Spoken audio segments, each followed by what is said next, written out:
La humanidad siempre ha buscado un equilibrio entre lo sensorial y lo ideológico, y como lo ha demostrado el eje sinusoidal de la telemetría dialéctica, es mejor opinar cuando se tiene ganas y no cuando te lo piden con un requerimiento fiscal. Por eso es mejor continuar hablando de lo teórico para no parecernos menos ubicados que el teléfono de un borracho al despertarse en una plaza después de una farra de su fraternidad carnavalera. Ahora, si te pegan fuerte, debes comprarte mentizán y planificar la venganza para que el universo no haga que se tengan que meter esa tropa de abogados a los que a veces les dices salud en las reuniones sociales. Reinaldo Ezequiel, filósofo urbano.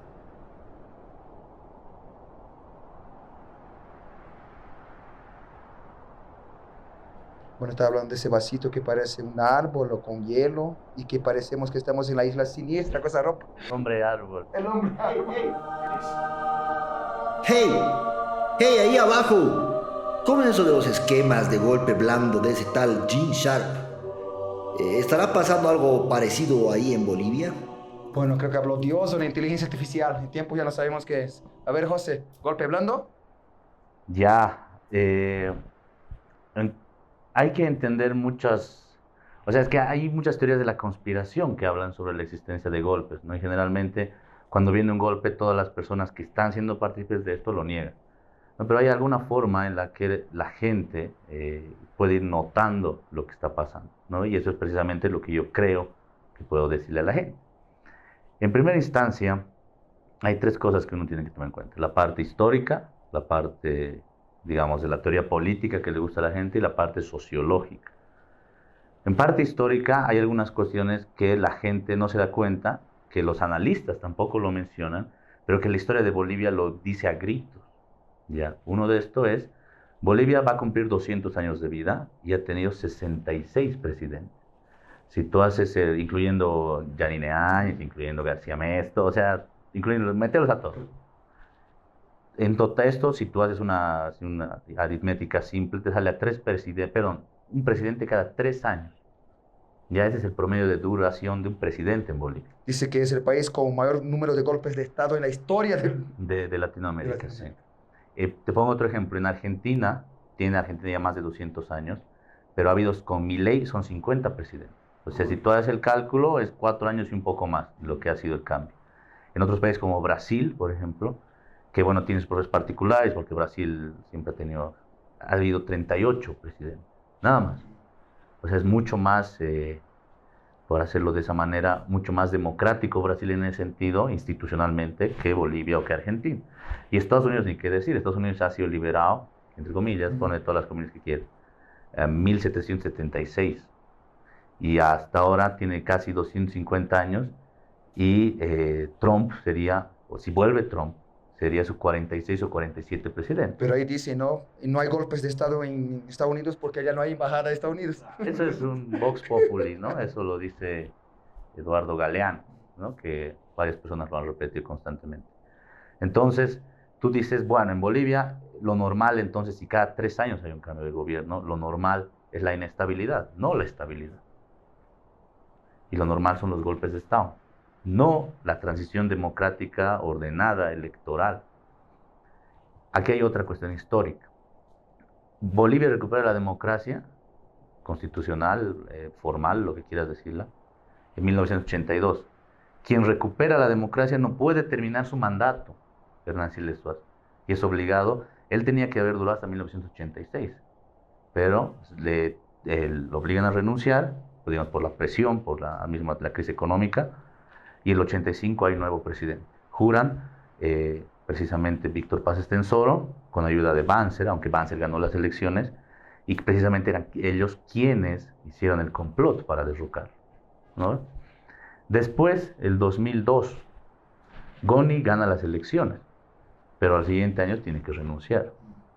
Después Goni debería haber gobernado hasta el 2007. Eso es algo que nadie lo recuerda, digamos. Hasta el 2008 creo que, no, 2007, 5 años, creo. Y entonces toma el poder Mesa. Mesa debería haber gobernado hasta el 2007, porque toma el poder en 2004, pero termina renunciando en 2005. Entonces aquí solamente en la etapa democrática, desde el 82 hasta la actualidad, ha habido 3 derrocamientos de presidente. Goni, Mesa, Hernán Y Silva. los últimos 20 años, con Evo más 4. Con Evo más en La 2019 sesión. lo pones 4, ¿no?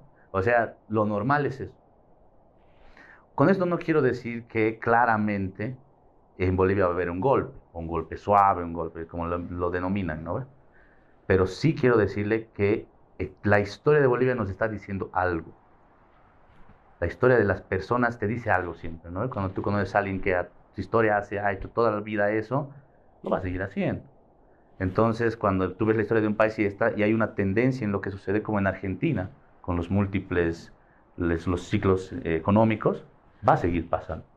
No, eso es lo primero. Eso, bueno, aprovechando lo histórico, estaba revisando que el primer golpe de Estado, no blando, pero sí el primer golpe de Estado moderno, justamente es el 18 Brumario de Luis Bonaparte, ¿no? Con Luis Bonaparte, eso lo escribe Marx, en un libro famosísimo, que es justamente el 18 Brumario de Luis Bonaparte, donde él establece y explica desde el materialismo histórico cómo se dan de acuerdo con las fracciones de clase, y ahí los intereses de clase, de fracciones de clase, a los golpes de Estado moderno. Establece Marx esa pauta y lo va a tomar un autor italiano llamado Malaparte, que escribió La técnica del golpe de Estado, que explica cómo tomó el poder en los bolcheviques, por ejemplo, en Rusia, el intento en 1927 de Trotsky retomar el poder contra Stalin, que Stalin lo obliga a no llevar a cabo el golpe de Estado. Entonces, pero el primer golpe de Estado moderno, según Malaparte incluso, se da en 1799, casi ahí llegando a los 1800, y los años, sabemos que todo ese, los años de los 1800, entonces se empieza a constituir, ¿no? El imperialismo, por ejemplo, que el imperialismo es uno de los grandes, no sé, impulsores de los golpes de estados periféricos, digamos, ¿no? La historia no se repite, pero rima. Entonces, ¿qué elementos están comenzando a rimar según ustedes? Ya que decían que existen elementos que los hacen sospechar eso. ¿Cuáles serían? Bueno, Dios ha entendido de alguna manera las cosas. Es divino. Y creo que nos está obligando a tomar la segunda parte de lo que estamos exponiendo. La primera era la histórica, ¿no? Yo creo que ha quedado claro que la historia de Bolivia no es precisamente la historia del país más estable del mundo, no ni siquiera de los 10 más estables, ni los 15 o 50 estables. De hecho, ni siquiera de los dos más estables. Debería haber una tabla al revés, de los más inestables, y estábamos ahí. Con Haití, incluso, comparando a Haití. No, sí, sí. Bueno, ahora en la parte que es importante mencionar, que sería la parte política, no creo que sea necesario profundizar mucho en temas de autores muy complejos, Malaparte que mencionabas, pero sí mencionar a el conocidísimo y más bien repudiado por la izquierda Jenny Sharp, pero que también sirve para analizar la sociedad, porque el tipo era un tipo bastante preparado, no era un hijo de vecino. Jenny Sharp, para quienes no lo conocen, creó un libro que se llama precisamente De la dictadura a la democracia, donde da 198 tips para hacer un golpe de Estado, o cómo hacerlo, un golpe de Estado. Es una cosa brillante. Una receta de cocina. Claro. Lo interesante de la receta de cocina que él plantea es que no es cronológica.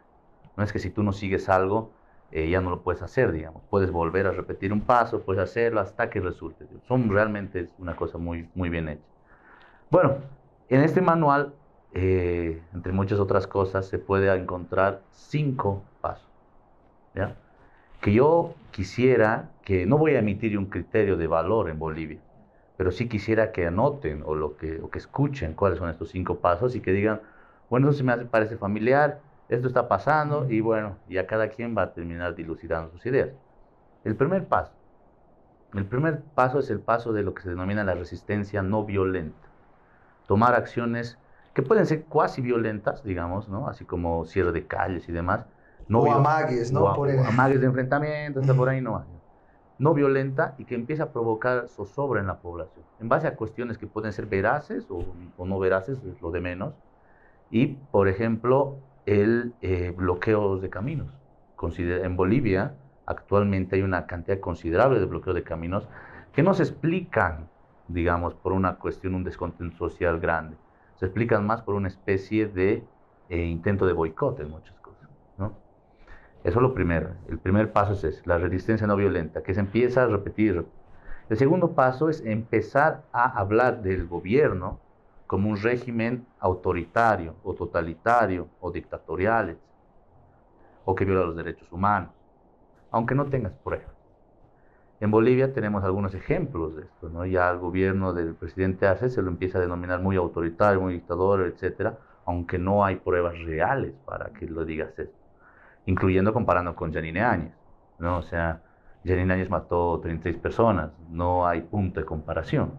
Pero bueno, ese tipo de historias jaladas de los pelos son las que poco a poco van pegando en la gente. Ese es el Y segundo también paso. lo que la derecha utilizaba contra Evo, con tipnis, con los discapacitados. Claro, exacto. O sea, mismo método, diferentes personajes. Segundo paso. Tercer paso. El tercer paso es cuando ya la resistencia tiende a volverse violenta. Cuando los bloqueos de caminos son más violentos, cuando ya se habla de toma de instituciones o se las realiza. Y eso ya hemos escuchado en Bolivia, no es algo nuevo. En lugares del trópico de Cochabamba ya se habla de toma de instituciones, de gasolinerías, de refinerías, etc. Eso ya es algo habitual. El cuarto paso se trata de empezar a crear un clímax de ingobernabilidad. Ya no solo de reclamos a un gobierno, que creo que es algo natural, sino de ingobernabilidad. Y aquí ya juegan varios autores, ¿no? Tanto los movimientos y los sectores movilizados, el Parlamento, en algunos países es la justicia, en Bolivia, digamos, la justicia no está involucrada en el golpe de Estado, y vas creando una atmósfera de ingobernabilidad y por ende de incertidumbre. Estos cuatro pasos no se suceden uno al otro, ¿no? Así. Estos cuatro pasos no se suceden uno al otro. Puede pasar primero el segundo, después el primero, puede pasar así o intercambiarse. Pero el último paso, que es el único que no se intercambia, que es el paso quinto, es cuando se provoca la ruptura institucional y cuando las fuerzas del orden se levantan contra el régimen establecido, contra el gobierno establecido, y eso termina provocando la salida inmediata del gobierno, o en un caso de un presidente. Estamos nosotros, y eso lo dejo A la puerta del último. ahí está. Dos cosas. Históricamente Bolivia es el país más inestable. Hemos tenido un presidente cada 3 años. En los últimos años de democracia ha caído Hernán Siles Suazo, ha caído Evo Morales, ha caído Gonzalo Sánchez Lozada, ha caído Carlos Mesa. Estás en el último paso de la teoría de hacer golpes de esto de Jenny Sharp. O sea, no sé si hay un golpe suave, tal vez yo me estoy Estoy equivocado. No, pero aquí dijiste que son 3 pasos o 4 pasos que son aleatorios, no tienen un orden aritmético, y el segundo sí es el objetivo final, que no sería un paso, es el empujar, ¿no? Y ya pasó aquí, el Parlamento está en contra, o sea que la Asamblea Plurinacional está en contra del presidente Lucho, es un hecho, está boicoteando hoy día el POA, la aprobación del presupuesto de Bolivia para justamente hacer el boicote económico, ¿no? A la gestión, y también no es novedoso, ¿no? Los golpes parlamentarios en Latinoamérica, el presidente Lugo en Argentina, el presidente Zelaya en Honduras, la Dilma Rousseff fue el Parlamento que lo derrotó, el propio, el golpe más reciente que es en Perú con Castillo, fue el Parlamento, y ahora el presidente, la presidenta, bueno, se puso ahí los golpistas, vino del Parlamento. Lo mismo intentaron hacer en Venezuela con Guaidó. Lo declararon presidente en la Asamblea, creo. Entonces, el Parlamento sirve siempre. En Bolivia no se podía en 2019 porque tenían minorías. Pero ahora, la oposición de derecha con el levismo. ¡Hey! ¿Y acaso no ven también el interés claro de querer cooptar el poder judicial para operar por esa ala? Sería fácil cooptar ese órgano y operar para sus intereses particulares. Además, ya hay pactos entre todo el bloque opositor, incluida la nueva derecha, alias radical. El tema judicial es un poco complicado, ¿no? Pero se resume en 2 cosas. Uno, la ineficiencia de la Asamblea. La Asamblea Legislativa no puede aprobar un presupuesto general del Estado. No se le puede exigir mucho. No puede aprobar un proyecto de ley para aumentar las penas a los que cometen delitos de pederastia, o sea, a los pedófilos. No puede aprobar una ley para que se les pongan manillas electrónicas a los feminicidas o exfeminicidas o a las personas que tienen algún tipo de problemas con la ley. ¿Por qué les puedes creer que una asamblea con estas características tan limitadas y poco éticas va a aprobar una convocatoria de una elección judicial? Eso es uno. Lo segundo, si la asamblea no puede ponerse de acuerdo y hacer una convocatoria como lo debió hacer el 2023, entonces el Tribunal Constitucional en sus facultades se prorroga. Eso es A, B, C. No entiendo la molestia de los parlamentarios ni de Evo Morales.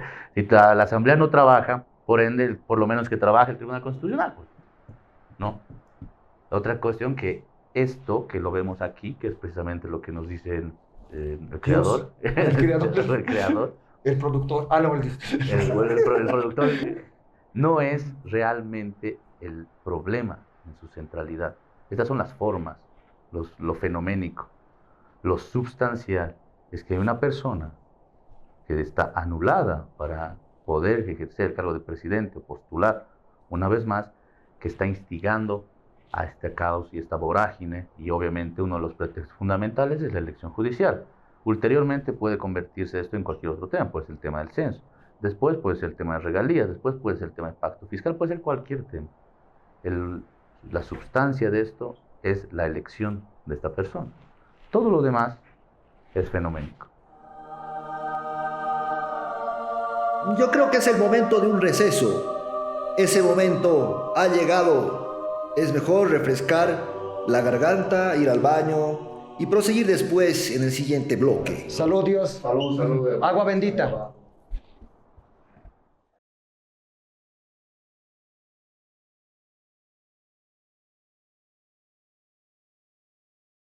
Bueno, pero eso es agua bendita de Dios con un vaso del Hipermaxi. No puede ser propaganda, creo, ¿no? Ahora que ya se han refrescado con agua bendita que da vida y la quita también, hemos tocado el lado político e histórico. Ahora, desde lo social existe un clima acorde para pensar que exista apoyo ante un posible golpe de Estado. Bueno, Dios tiene preguntas muy interesantes. Es un tipo instruido, Dios, no solo la Biblia. ¿Te imaginas si Dios no sabe lo que va a pasar? ¿Nosotros qué? Pero, a ver, hemos dicho el promedio de los histórico, ¿no? El promedio de los gobiernos en Bolivia es de 3 años, ¿no? De cambio de gobierno. Lucho ya ha pasado ese tiempo, ya están 13 años y unos meses. Vamos por el cuarto, ¿no? Ha sobrevivido el intento de golpe de Camacho, que después quería llevar al federalismo, ¿no? La más difícil ya está, digamos, ¿no? No, mentira, sigue lo más difícil ahora. Claro. Es como un juego de Mario, ¿no? Tú cuando llegas a la final del nivel 1-4, te enfrentas al Koopa y dices, puta, ese es el más fuerte. Llegas al 2-4, es más fuerte. Hasta que llegas al 8-8, bien viejo, y ahí te enfrentas realmente al fuerte, digamos. Y yo creo que estamos haciendo ese camino. Al boss. Pero la sociedad, digamos, ¿qué época histórica está viviendo la sociedad? No existe, ¿cómo podríamos sintetizar las múltiples contradicciones y todas las relaciones sociales que se presentan así como una amalgama de, ¿no? Por contradicciones de clase, de nación, de región, de todo, digamos, de género, etc. Bolivia, y no solo Bolivia, quizás toda Latinoamérica, está viviendo una época de disgregación social. ¿Qué es una disgregación social? Disgregación social es la atomización de la sociedad, donde las pequeñas demandas empiezan a ser más importantes que las demandas generales. En la época desde el 2000 al 2005, digamos, la parte del ciclo rebelde, digamos, ¿no? Cuando se derroca precisamente a Gonzalo Sánchez de Lozada, etc. Habían programas nacionales. Claro, la Asamblea Constituyente, de hidrocarburos, reivindicación. Nacionalización de los recursos naturales, el gas. Y las generalidades, estas épocas de ascenso social, empiezan a reescribir la historia, porque lo que antes se consideraba sencillamente como, digamos, los pueblos indígenas considerados como etnias, por ejemplo, se les cambia el concepto y se les pone naciones, una cuestión muchísimo más compleja, ya no es una cuestión antropológica, es una cuestión política. Las etnias no hacen política, las naciones sí, ¿no? Entonces, ese tipo de cambios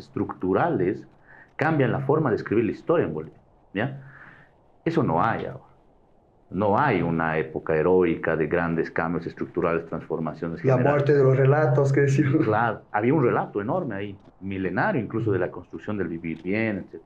Todo eso ha sido cambiado. Por eso vivimos una época de disgregación social, de atomización social. La gente piensa en lo inmediato. ¿Qué es lo inmediato?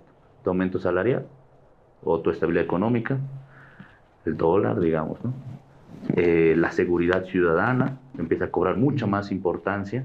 En el Alto, si tú preguntas en una encuesta qué es más importante, la nacional de los hidrocarburos o la seguridad ciudadana, te van a decir la seguridad ciudadana. Sí. Y cosas más pequeñas como viajes, consumo, etc.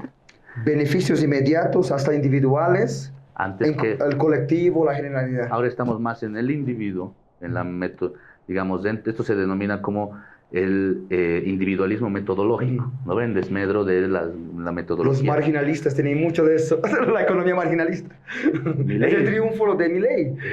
El triunfo de las teorías, bueno, nos vamos a abstraer un poco, pero el triunfo de las teorías subjetivas del valor y de las teorías marginalistas del consumo, etcétera, son precisamente por eso, porque vivimos en épocas de disgregación social, donde lo que importa es el individuo y no tanto la comunidad.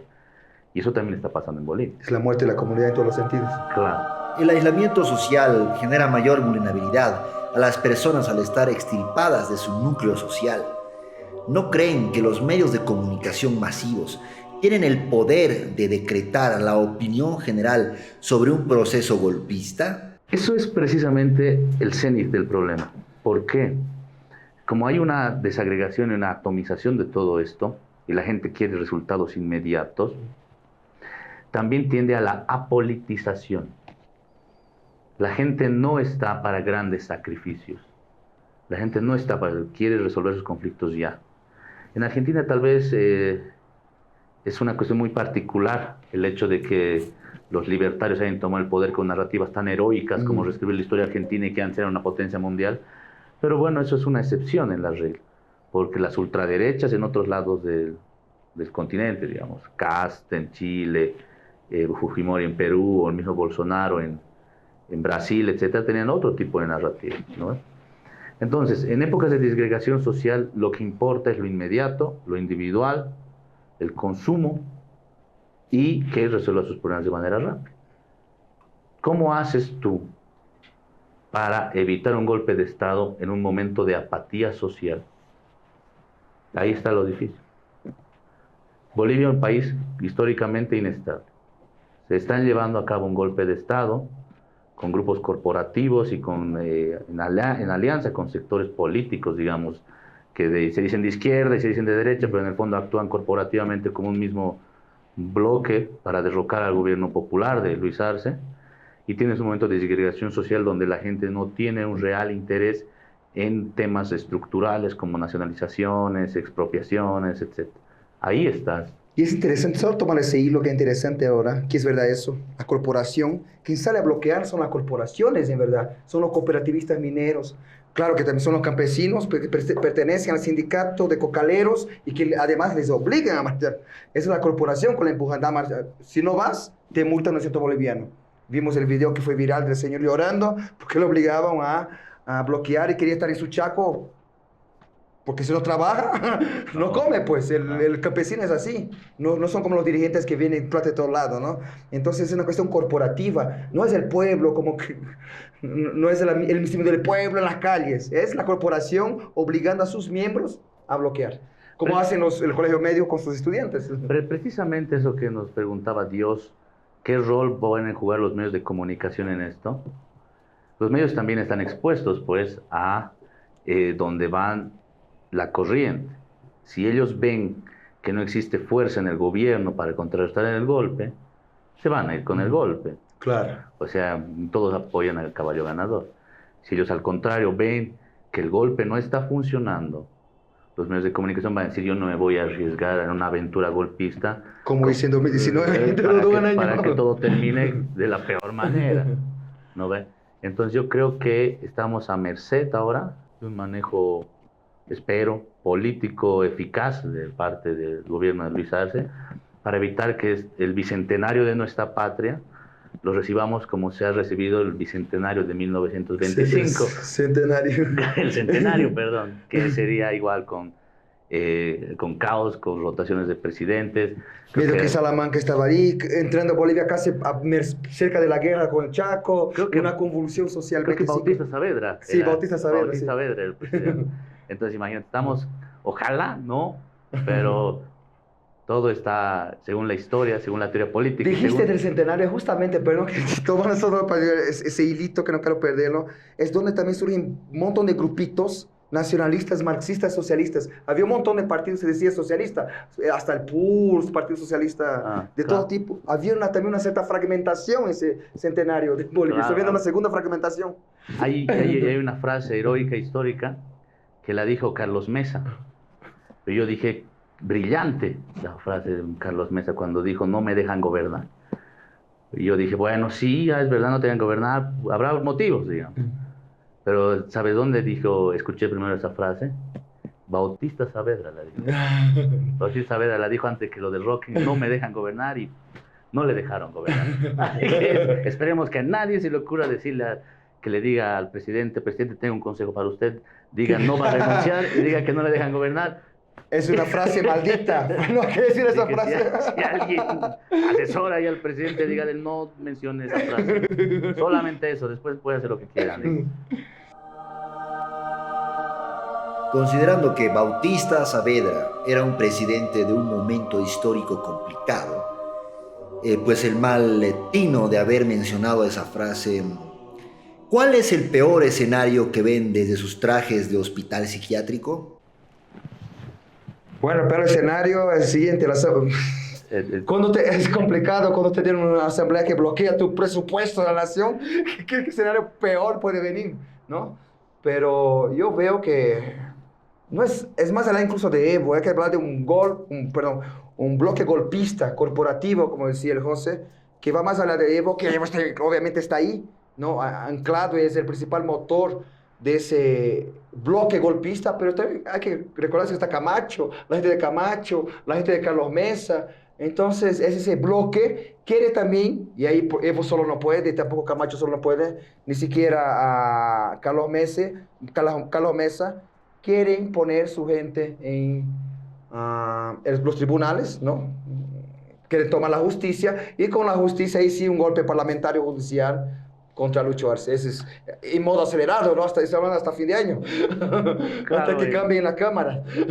Claro, sabiendo que estamos en el último paso del intento de golpe, o sea, en el punto 4 pasando al punto 5, que es el salto cualitativo en el golpe, ¿no? Porque la ruptura en las fuerzas del orden es una ruptura cualitativa. Yo les recuerdo febrero del 2003. En febrero del 2003, para quienes no han vivido todavía, hubo una ruptura entre las fuerzas del orden, entre el núcleo militar y el núcleo policial. La ruptura en las fuerzas del orden significa el fin de tu gobierno. Cuando eso sucedió con Gonzalo Sánchez de Lozada, inmediatamente su ministro de Defensa, no recuerdo Teodovich, creo que apellidaba, algo así, su ministro de Defensa tuvo la misión, y no lo querían recibir los militares, los policías, todo, de evitar que eso suceda. Entonces, inmediatamente Gonzalo Sánchez de Lozada retrocedió, porque sabía que si eso se profundizaba era el fin del gobierno. Nosotros no hemos llegado a esa etapa. Valga que quiero seguir repitiendo esto, llegó a que ese 6 de agosto Goni no dio su discurso presidencial, lo dio Carlos Mesa, porque él ya no podía salir con cierta facilidad a los medios. Y al final terminó derrocado en octubre. De febrero a octubre fueron 8 meses, pero todos los 8 meses eran de desgaste y de caída, hasta que al final terminó derrocado. En este caso, no existe una ruptura en las fuerzas del orden, pero estoy seguro que están buscando eso. Y si encuentran esto, los golpistas, si encuentran este punto, es cuestión de una cuenta regresiva para que se vaya el gobierno del presidente. Entonces, lo que yo creo es que si no pasa a la ofensiva del gobierno de Luis Arce contra este bloque golpista, quiere decir que el bloque golpista va a ir a la ofensiva, y ese es el fin del gobierno. No hay los golpes no se detienen, porque si se detienen, las personas responsables del golpe van a tener que responder ante la justicia. La única forma de que no respondas ante la justicia es que tu aventura tenga resultados. Y le dan todo. En 64, justamente para hacer los paralelos históricos, justamente el 6 de agosto, claro, salió Paz Extensoro, pero había convulsión social ya en Bolivia.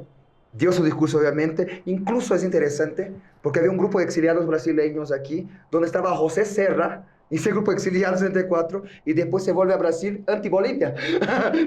Claro, anti-proceso de cambio incluso, ¿no? Pero justo empieza la convulsión en septiembre, 64, octubre, Barrientos lo derrota. O llegando a noviembre, digamos, o fines de octubre, digamos. Pero ya, lo mismo con Evo. En septiembre, julio, septiembre había los incendios. Incluso julio, agosto y septiembre, digamos. Eso, ¿no? de Evo, el 2019, y esto un punteo también. El abril, marzo, vino la OEA a pasear en teleférico, ¿no? Paseó en teleférico, felices, salió el secretario general de la OEA, Almagro, y dijo, yo no me voy a meter a temas bolivianos, Evo puede o no estar habilitado, no es mi incumbencia, prácticamente dijo, está habilitado. Entonces, con eso se ganó la confianza. Claro, la OEA está conmigo. Pero ese fue la patada inicial para después patearlo finalmente en octubre. Si lo que vaya a pasar en estos meses, enero, febrero, marzo, abril, va a repercutir en octubre en Bolivia. Octubre cuando es elección de la asamblea, ¿no? Octubre también hay elecciones de la asamblea, marzo hay censo en el país. Y lo que vaya a pasar es si Luis Arce no avanza y, digamos, hace retroceder, en este caso, el bloque golpista, entonces el desenlace ya está escrito en la historia boliviana. Hermanos de ahí abajo, el tiempo del universo es infinito, pero el tiempo del programa no lo es. Irnos despidiendo, por lo que por ahí quieran dejar algunas palabras de despedida para las personas que nos ven. Adiós. Adiós. ¿Adiós o adiós? Qué buena frase. El tiempo es infinito, pero este programa no. Bueno, sí, estamos en la última etapa, como alguna vez hay la película de los Avengers Endgame. Ese es el último capítulo de la serie, y si tiene que haber un ganador. Y yo creo que está en manos del equipo de Luis Arce y el equipo que lo rodea, evitar que el bloque golpista salga con la suya y, bueno, en Bolivia se inicien tiempos más oscuros de los que alguna vez hemos pasado. Y es eso, enganchar que es eso. Hay un golpe de Estado en marcha, no se detiene el golpe y se va a aventurar hasta octubre porque necesitan tener control de todo para 2025, el año electoral. Entonces esperemos que el equipo del presidente Lucho lo lea bien, lo vea bien, porque van a jugar con todo o nada. Y justamente creo que se daría después de la elección de la Asamblea incluso. Necesita tener su control ahí de la Asamblea. El presidente del Senado va a ser justamente... Están jugando, ¿no? Tal vez, bueno, veremos. Muchas gracias, compañeros, hermanos, hermanas, hermanes que nos siguen en esta señal. Así que nos vamos a ver la próxima semana en el próximo episodio. Y bueno, está bien que hayan tomado el agüita para rehidratarse. Así que adiós. Gracias Dios y adiós Dios. A mí, sí.